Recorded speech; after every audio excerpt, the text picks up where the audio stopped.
House கிட்ட இருக்கிற ஒரு விமானம். சோ இது வந்து சைனீஸோட ஏர்கிராப்ட சேர்ந்ததுதான். இந்த விமானத்தை வந்து அவங்க 14 வருஷத்துக்கு முன்னாடி சைனா கிட்ட இருந்து வாங்குறாங்க.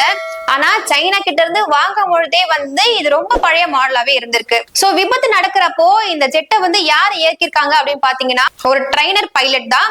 சோ அவர் வந்து கிட்டத்தட்ட 100க்கும் மேற்பட்ட பிளைஸ வந்து முடிச்சிருக்காரு. இருந்தும் அவர் ட்ரைனிங்ல தான் இருந்துட்டு இருக்காரு.